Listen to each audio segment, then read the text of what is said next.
Oke, selamat siang semuanya. Siang, Pak. Bagaimana kabar kalian? Baik, Pak. Sebelum kita memulai pembelajaran hari ini, terlebih dahulu kita menyerahkan diri kita ke dalam tangan Tuhan kita yang Maha Esa, supaya pembelajaran hari ini bisa lancar sesuai dengan yang kita harap. Baik, Stefania, pimpin kita dalam doa.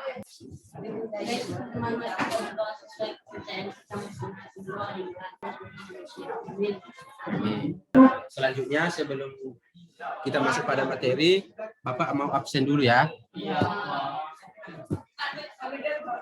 Denis.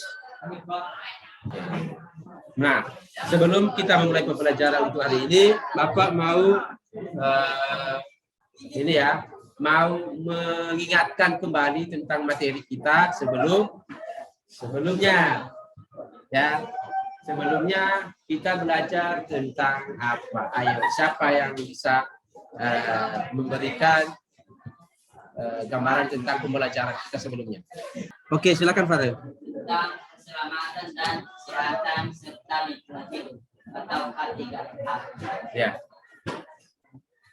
Oke, silakan duduk. Siapa lagi? Oke, silakan Sartika dulu. Siapa lagi? Ada lagi? Oke, silakan si Polus. Tentang keselamatan dan kesehatan dan keselamatan kerja serta lingkungan hidup. Oke, itu saja. Oke, ada lagi? Silakan kalau masih ada. Kalau nggak ada, kita lanjut. Baik, selanjutnya hari ini kita masuk pada pembelajaran yang baru ya, mengenai lanjutan materi kita sebelumnya. Secara umum kemarin kita belajar mengenai K3L. Nah, hari ini masih tentang materi K3LH. Bapak akan menyampaikan melalui infokus. Oke, sudah bisa dilihat? Jadi untuk materi selanjutnya, sebelumnya kan kita belajar mengenai K3LH. Di situ ada tentang undang-undang, ya, ada hak-hak atau yang harus kita lakukan ketika kita memasuki lingkungan kerja. Nah, di sini sekilas mengenai tujuan dan sarannya, ya. Di sini katanya secara umum penerapan program K3LH memiliki tujuan seperti yang tercantum dalam Undang-Undang Nomor 1 Tahun 1970 tentang keselamatan kerja, yaitu sebagai berikut. Artinya kemarin kita hanya membahas tentang poinnya saja, bahwa Undang-Undang ya Nomor 1 Tahun 70 itu mengatur tentang keselamatan kerja. Nah, di sini kita dijelaskan, ya, kita diarahkan apa poin-poin yang ada di dalam undang-undang tersebut. Yang pertama situ katanya, ya, memberi perlindungan keselamatan kerja untuk kesejahteraan pekerja. Artinya di dalam lingkungan kerja, ya, dalam lingkungan kerja untuk perlengkapan APD tidak hanya dipergunakan oleh para pekerja. Siapapun yang mau memasuki lingkungan tempat kerja, maka diwajibkan untuk menggunakan APD. Tujuannya apa? Ayo, siapa yang bisa? Silakan, Kevin. Berdiri, Kevin. Supaya untuk menyelamatkan tubuh kita, supaya kita dari segala macam, makanya kita harus menggunakan APD atau alat pelindung diri. Ketika kita memasuki pekerjaan lingkungan kerja. Oke, terima kasih Kevin. Siapa lagi? Siapa namanya? Rahmat? Farel ya? Si Rahmat yang depan? Ini ya, Rahmat. Farel. Oke, silakan Farel. Supaya kita terlindungi dari bahaya kita tidak takut.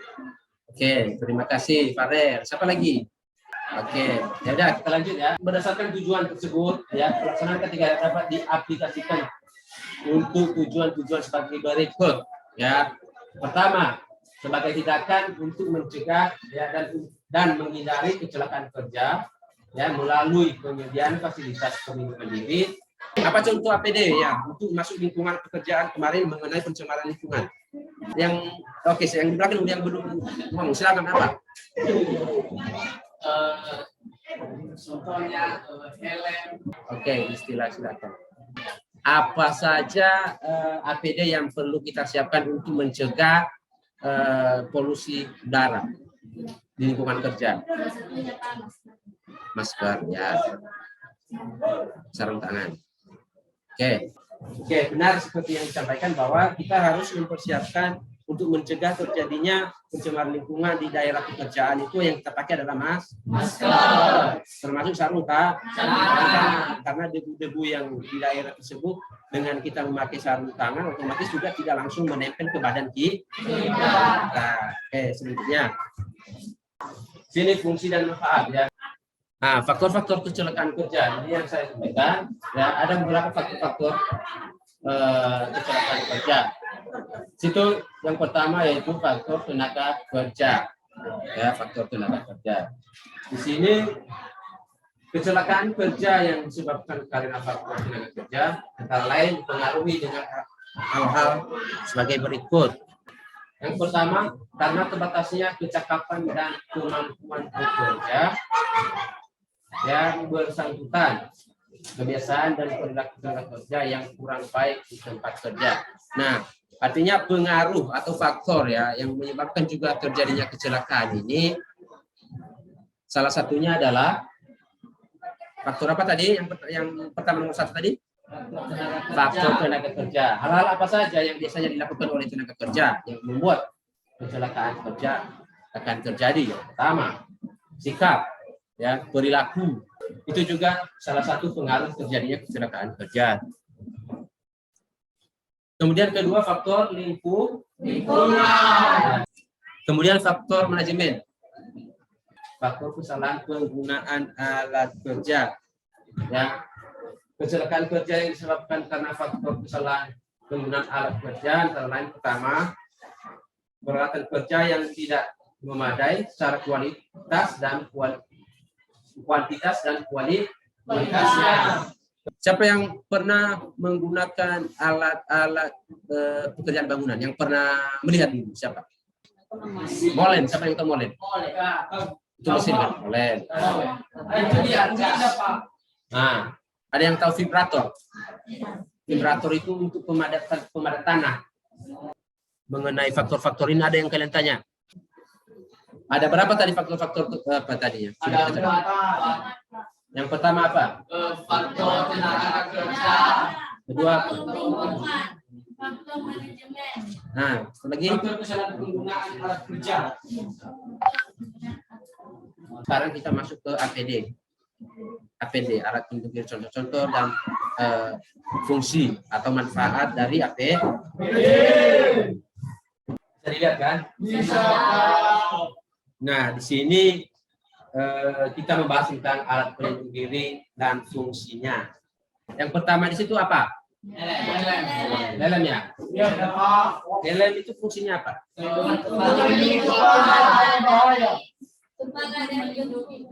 Untuk melindungi kepala kita dari barang-barang yang tidak terduga ketika kita berada di lingkungan kerja. Yang terakhir adalah masker. Kotor artinya itu tidak langsung kita hirup ya, dan tidak masuk langsung ke dalam tubuh. Oke. Sampai di sini ada yang kalian tanya? Tidak, Pak.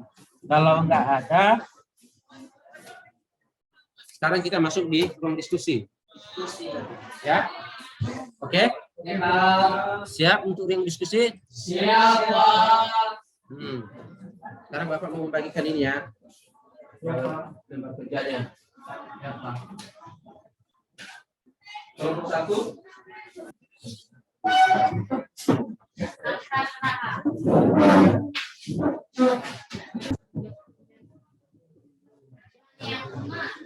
Ya, artinya ya di lembar kerja yang sudah Bapak bagikan itu sebelumnya kalian isi dulu identitasnya. Jadi sama seperti yang kita kerjakan kemarin mengenai APD yang kemarin, yaitu APD dan faktor yang menyebabkan terjadinya kecelakaan. fungsi dan manfaat ketika LH boleh dan masukkan ya di materi yang sebelumnya tadi kan ada fungsi dan manfaat. Kemudian mengidentifikasi faktor-faktor penyebab kecelakaan kerja. Ya. Oke, silakan kelompok 1 langsung presentasi. Ayo satukan. Inilah hasil diskusikan satu hasil percobaan atau hasil penelitian kami tentang faktor-faktor kecelakaan kerja. Oke, kelompok 3 sudah mengerti. Berarti sekarang kelompok 1 selesai presentasi. Sekarang kita berikan waktu untuk kelompok 2.